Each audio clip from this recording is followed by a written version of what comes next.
여러분 안녕하십니까? 누리PD입니다. 자, 우리나라에 언제부턴가 말이죠. 이상한 납득이 안 되는 그런 살인 사건이 자주 일어납니다. 흔히 이제 묻지마 살인 이건데요.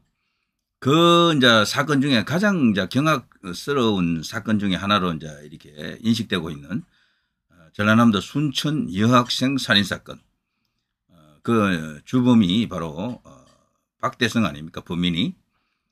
이 박대성의 얼굴이 이제 공개가 됐었죠. 자, 이 관련해 가지고요. 충격적인 뉴스들이 많은데 사실 이제 이런 자는요. 사회에서 퇴출하는 게 맞고 소위 이제 말하는 이제 최고형으로 이제 엄히 다스려야 되는데요. 자, 그 관련한 여러 가지 이제 이슈가 되겠습니다. 이 사건 현장에서 찍힌 사진인데요. 충격적이죠. 너무 이렇게 화질이 좋지 않습니다만 바로 그 현장을 담은 사진 중에 한 컷이고요. 그리고 이제 이 인물이 바로 범인 박대성입니다. 얼굴만 봐서는 뭐 미남형이다 이렇게 볼 수가 있겠죠. 범죄형 미남 뭐 이렇게 이제 부르기도 하더라고요. 목에 문신 보십시오. 정말 나이가 많지 않아요. 30살인데요. 자, 이게 이제 어쨌거나 그 한순간에 묻지마 살인으로 자신의 인생도 완전히 이제 끝났다. 이렇게 되겠죠. 좌측 사진, 정면 사진, 우측 사진, 머그샷입니다. 인생 살면서 이런 머그샷은 찍히면 안 되는데 말이죠. 박대성, 나이 30살인데고. 근데 이자가 말이죠. 순천 여고생 살인범 웃는 얼굴로 사진을 찍었다. SNS에 이런 흔적들이 많이 남아있다 그래요. 그게 바로 이런 건데요.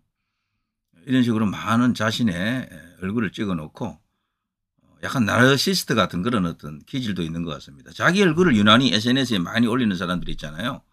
약간 나르시즘 같은 그런 어떤 정상으로 이제 이해하는 사람들도 있습니다. 뭐 다 뭐 호고 그게 이제 취향이긴 해도요. 범죄자들이 주로 이제 이런 현상들이 좀 있다고 하는 그런 어떤 글쎄요. 납득하기 어려운 어떤 그런 주장도 일부 있는 것 같아요. 자, 이 인물이 바로 박대성입니다. 그런데요. 여기에 대해서 이제 여러 가지 이제 이야기들 중에 박대성 자신이 CCTV에 원본이 나타났다. 그 얼굴, 신상 공개, 인스타 정리 등등해서 관련된 이야기를 제가 정리해 드리겠습니다. 2024년 9월 26일 바로 얼마 전입니다. 전남 순천의 도심 한복판에서 발생한 잔혹한 흉기 살인 사건. 이것이 이제 대한민국을 뒤흔들고 있습니다. 인터넷 커뮤니티의 주요한 주제 중에 거의 최상위권에 이제 위치해 있다, 랭크되어 있다 이렇게 볼 수가 있는데요. 이 사건은 18세 여고생이 귀가 도중 무차별적인 흉기 공격을 받아가지고 목숨을 잃은 참혹한 범죄로 그 잔혹성과 애고되지 않은 범행으로 인해 그야말로 사회적 공분을 불러일으키고 있습니다. 가해자는 국대찜닭이라고 있습니다. 순천점을 운영하던 30대 남성 박대성입니다. 이거는 아무리 상식적으로 논리적으로 합리적으로 이해해 보려 해도 이해가 안 되는 거죠. 결국 이 사건은 아마도 이 범인이 말이죠. 재판 과정에서 정신질환을 아마 주장할 겁니다. 아무튼 그의 이제 신상 정보가 빠르게 확산되고 있는데요. 순천 여고생 칼부림 살인 사건은 9월 26일 새벽 0시 44분경 늦은 밤입니다. 아주 칠흑 같은 밤이죠. 순천시 조례동이라는 곳에서 발생했습니다. 피해자인 B양 18살이죠. 친구를 배웅한 후에 홀로 귀가하던 중에 박대성에게 갑작스러운 흉기 공격을 당했습니다. 목격자의 진술에 따르면요, 가해자 박대성은 약 800m가량 B양을 뒤쫓았고요. 흉기로 가슴과 배 등을 여러 차례 찔러 중상을 입혔습니다. B양은 긴급히 병원으로 이송됐지만 끝내 사망했고요. 자, 이런 일이 인생 살다 보면 어쩌다가 생길 수도 있겠죠. 특히 여성인 경우에 누가 내 뒤에 밤인데 따라온다 싶으면요, 무조건 사람들이 있는 곳으로 가야 됩니다. 사람들이 있는 곳으로. 그리고 이제 계속해서 골목이라든가 어색한 곳에서 그런 상태가 길어지면은 범죄로 이어질 가능성이 굉장히 크다. 그리고 일단 아무래도 이제 여성이면 이 이제 범죄의 대상이 되기 쉬우니까 밤길에 혼자 다니는 것은 일단 피하는 게 좋습니다. 가령 택시 같은 걸 타더라도요. 택시 타자마자 바로 아는 사람에게 전화를 걸어야 돼요. 스마트폰으로 나 택시 탔어 라든가 그런 말을 해주는 게 좋고, 그리고 밤길에 누가 뒤에 따라온다. 갑자기 이렇게 이제 피하기도 어렵다. 이럴 때는요. 일단 스마트폰으로 그 상황을 누군가 전화하는 척이라도 하세요. 그래 큰 소리로 나 지금 어디 있는데 이런 식으로 상대가 들릴 수 있을 정도로 위치가 완전히 노출되도록 그렇게 하는 게 좋습니다. 그러면 웬만한 사람은요. 범죄자 중에도 움찔합니다. 그렇게 되면 자신이 벌써 노출이 되기 쉽거든요. 장소가 드러나기 때문에. 그런 점 때문에 일단 스마트폰을 갖고 최대한 활용을 해야 된다. 그리고 일단 누군가 쫓아온다 싶으면은 좌우지간 사람들 있는 곳으로 주변에 아무 집이나 문이 열려 있으면 들어가야 됩니다. 자, 그런 이야기들 보통 이제 이렇게 범죄 그 예방 차원에서 이야기하는 이야기들 중에 들어가 있죠. 자, 아무튼 너무도 안타까운 사건인데요. 박대성은 범행 직후 사건 현장에서 바로 도주했습니다. 그런데 너무도 기이하잖아요. 뭐 성폭행을 염두에 둔 사건도 아니고 그렇다면 이게 도대체 뭐냐는 겁니다. 사건 발생 2시간 후 또 다른 사람과 술에 취한 상태에서 시비가 붙어가지고 경찰에 의해 체포됐습니다. 저는 이 사람을 개인적으로 이제 이렇게 생각해 본 적이 있는데 정신 착란이 아닌가 싶습니다. 마약 같은 건데요. 그게 특정한 어떤 마약 성분 중에는 그런 식으로 정신을 완전히 그냥 빼앗아버리는 착란 상태로 몰아가는 그런 것들이 있습니다. 광기가 발동하는 건데요. 그 상태에서 이런 짓을 저지른 게 아닌가. 보통 사이코패스라든가 사이코패스들의 이제 속성이 뭐 이런 엄밀한 곳에서 여성을 엄밀한 곳으로 데리고 가죠 보통. 거기서 뭔가를 한다고요. 성폭행을 하든가 아니면 또 뭐 이상한 어떤 짓을 합니다 거기서. 그런데 이런 경우는 그것하고 또 다르잖아요. 그래서 이거는 순간적으로 자신도 정신을 완전히 잃어버린 어떤 상태에 있었을 가능성도 있는데 그것이 정신질환일 수도 있겠지만 마약에 의한 정신착란이 아닌가 이런 어떤 추측도 할 수가 있습니다. 자, 아무튼요. 당시 이 범인은 범행에 사용한 흉기를 소지 않은 상태였다라고 하고요. 경찰은 CCTV 영상과 목격자의 진술을 통해 동선을 추적하던 중에 인근 주차장에서 범행에 사용된 것으로 보이는 흉기를 발견했죠. 범행 당시 박대성은 술에 취한 상태였다고 진술했습니다만 소주 4병을 마셔서 기억이 나지 않는다라는 변명을 내놓고 있습니다. 하지만 경찰은 박대성이 흉기를 미리 준비한 점과 피해자를 800m나 쫓아간 점을 고려해서요. 우발적인 범행이 아닌 계획적인 살인일 가능성을 염두에 두고 수사를 진행하고 있다 그러죠. 박대성의 신상 정보가 지금 빠르게 지금 확산되고 있습니다. 국대 찜닭이라는 배달 음식점을 운영하던 그는 이번 사건으로 인해 SNS와 온라인 커뮤니티에서 이름, 얼굴, 인스타그램 계정 그리고 운영하던 식당 정보까지 공개되고 사회적 엄청난 비난의 대상이 되고 있죠. 식당은 사건 이후 바로 폐쇄되었고요. 현재 식당 리뷰란에는 살인마가 운영하는 식당이라는 비난의 댓글과 함께 별점 테러가 지금 이어지고 있습니다. 일부 누리꾼들은 그의 신상 정보가 공개적으로 이렇게 드러나야 된다. 공식적으로 이것을 정부에서 공개해야 된다. 수사당국에서 이걸 공개하라. 이렇게 주장하고 있고요. 박대성의 신상을 즉각 공개할 것을 촉구하고 있죠. 자, 경찰은 박대성의 신상 공개 여부를 두고 신중한 현재 검토에 들어갔습니다만 이미 이런 식으로 다 알려져 버렸잖아요. 인터넷 공간에서 이미 이런 식으로 다 알려졌다니까요. 뭐 그러니까 말도 안 거지. 이런 식으로 다 알려졌다니까죠. 이런 것들. 벌써 뭐 여기 머그샷처럼 다 나와 있는데 뭐 이런 것들이. 경찰이 할 일을 우리 이제 네티즌들이 다 해버린 겁니다. 벌써. 자, 경찰은 어쨌거나 지금 이렇게 뜸을 좀 들이고 있고요. 특정 중대범죄 피의자의 신상정보 공개에 관한 법률에 따르면 국민의 알 권리와 공공의 이익을 고려해서 신상 공개가 결정된다 그러죠. 전남경찰청은 신상정보 공개 심의위원회를 열었고요. 이 같은 공개 결정을 내렸습니다.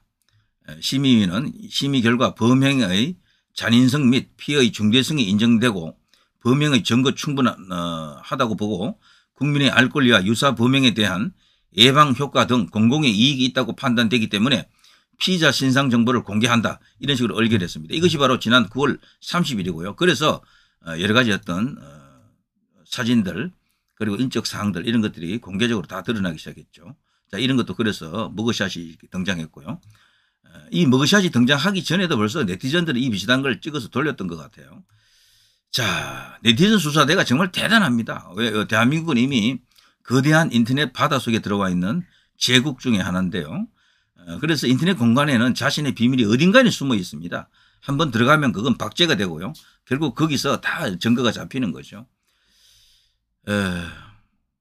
자, 아무튼요, 특정 중대범죄 피의자 등 신상 정보 공개에 관한 법률에 따라서 범행 수단이 잔인하고 중대한 피해가 발생하였을 것, 피의자가 그 죄를 범하였다고 믿을 만한 충분한 증거가 있을 것, 그리고 국민의 알 권리 보장, 피의자의 재범 방지 및 범죄 예방 등 오로지 공공의 이익을 위하여 필요할 것 등의 요건을 충족할 경우 미성년자가 아닌 피의자의 한해 얼굴, 성명 및 나이를 공개할 수 있다고 합니다.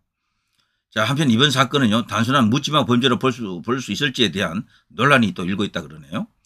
전문가들 중에는 박대성의 범행이 단순한 무차별 살인이 아니라 여성에 대한 혐오가 배경에 깔린 계획적인 범행일 가능성이 크다, 이렇게 분석하고 있습니다. 의외로 말이죠, 지금의 MZ세대들 이들에게 가장 큰 정치적 이슈 혹은 관심사가 뭐냐라고 물어본다 그러면 사회적 이슈 중에요, 남녀 문제가 가장 크다고 1번이에요. 1번. 이제 이슈 로서 많이 드러난 적도 있지만, 그래서 이 젠더 이슈 자체가 지금의 10대들, 20대들, 30대들, 여기 소위 이 MZ들에게는 너무도 큰 의미가 있습니다. 너무도 큰. 특히 여성보다도 남성이 그 세대에 한해서는 피해의식을 갖고 있어요. 피해의식을. 여성에 비해서 상대적으로 자신들이 불이익을 겪고 있다고 믿는 그 세대죠. 여러 가지 의무만 존재하고 권리는 거의 없는 여성 우위 시대가 너무 지나쳐가지고 이제는 그 세대들은 여자들 밑에 있다고 믿고 있어요. 그들이. 그 남성들이, 그 MZ들이. 때문에 그 10대, 20대들, 30대들 그 남여의 생각들이 많이 다르죠. 많이. 그리고 시사를 바라보는, 정치를 바라보는 그런 시각도 많이 다르고요.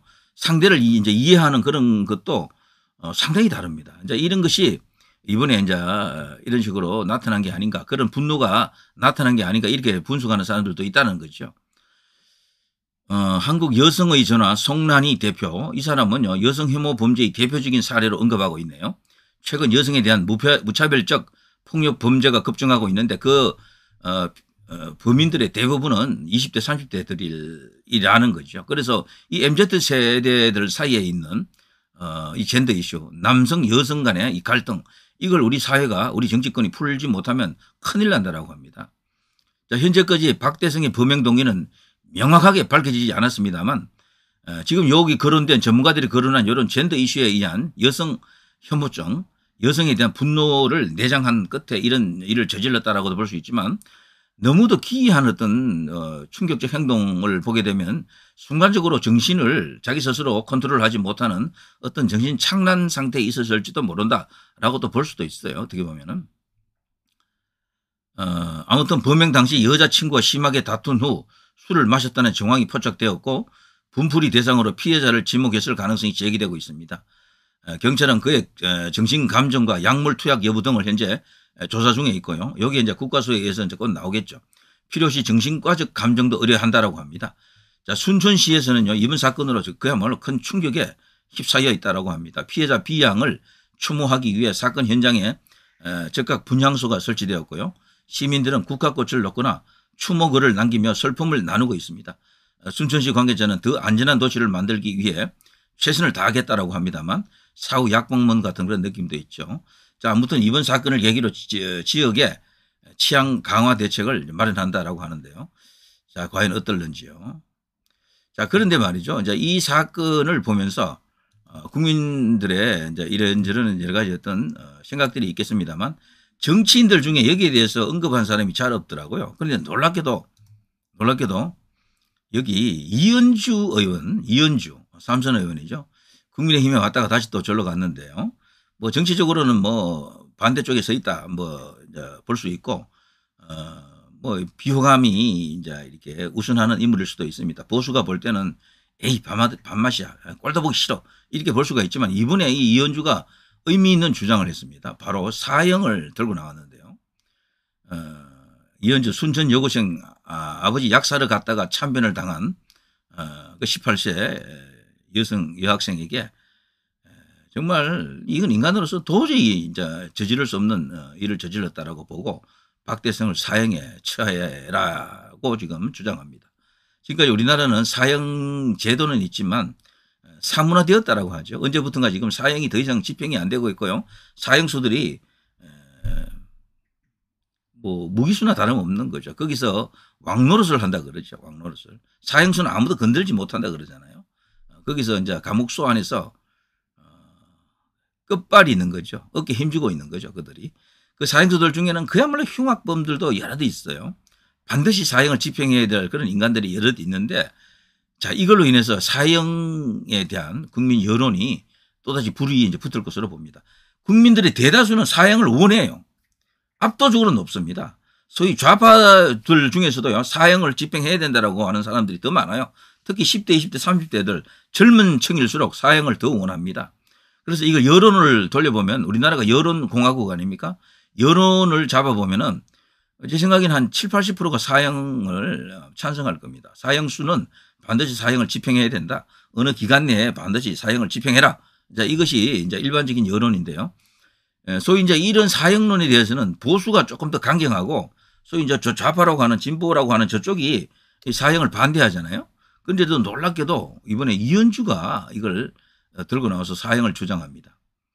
박대성만은 꼭 사형에 처해라. 분노한 이은주 소신 발언. 자, 저는 조금 안타까움을 느낍니다. 이런 발언이 보수에서 나왔어야 돼요. 보수에서. 왜 보수는 이런 말을 못합니까? 이현주 이야기를 제가 소개하자고 하는 건 아닙니다. 그러나 이것은 분명히 보수의 영역에 들어와 있다. 지금까지 사형 집행이 전혀 안 되고 있는데 김영삼 대통령 때가 마지막이었었죠. 그리고 나서는 지금 전혀 사형 집행이 안 되고 있는데 말이죠. 이현주 의원의 이야기를 잠깐 보면요. 피해자인 여고생은 몸이 불편한 아버지를 위해 약을 사러 나왔다가 변을 당했다고 한다. 국가는 그런 선량한 국민을 안전하게 보호할 책무가 있고 다수의 선량한 국민들과 평온한 사회를 위해 사형 집행이 필요하다. 이렇게 주장했습니다. 우리나라는 1997년 이후 사형 집행이 중단돼 실질적 사형 폐지국으로 현재 분류되어 있습니다. 2016년 22사단 총기 난사 사건의 범인 임도빈에 대해 대법원 판결로 사형이 확정된 이후에는 더 이상 사형수도 나오지 않고 있습니다. 그래서 사형 선고 자체도 거의 없다. 2016년 이후 단 한 건도 사형 선고가 없었다. 최고가 무기징역이죠. 자, 이거는 문제가 있습니다. 미국 같은 나라도 사형 집행을 하는 주가 많고 그리고 제가 볼 때는 선진국이라서 사형 집행 안 하는 게 아니에요. 이거는 그 나라의 분위기가 어떠냐가 참 중요한데 자, 아무튼 여기에 대해서 이현주가요. 박대성에게 사형을 포함한 법정 최고형이 반드시 선고되어야 한다. 충격을 받고 슬픔에 젖은 국민과 유가족들에게 조금이나마 위로가 되길 바란다. 동시에 앞으로 다시는 이런 일이 일어나지 않기를 바란다라고 하면서 아주 강력한 발언을 하고 있습니다. 자, 이걸 네이버에서 제가 이 기사를 보고요. 그 밑에 댓글을 좀 읽어보니까 와, 놀랍게도 이현주 다시 봤다. 그동안 내가 이현주를 좋게 생각하지 않았는데 이것만큼은 이현주 발언에 100% 찬성한다. 어떤 경우는 이현주를 대통령으로 이런 댓글도 있더라고요. 자, 이것이 말이죠. 국민들 마음. 우리나라는 걸핏하면 여론을 따라가잖아요. 근데 왜 이거는 여론 따라 안 갑니까? 좌파들도 더 많이 찬성해요. 이게. 보수는 압도적이고 이거를 먼저 선제하십시오.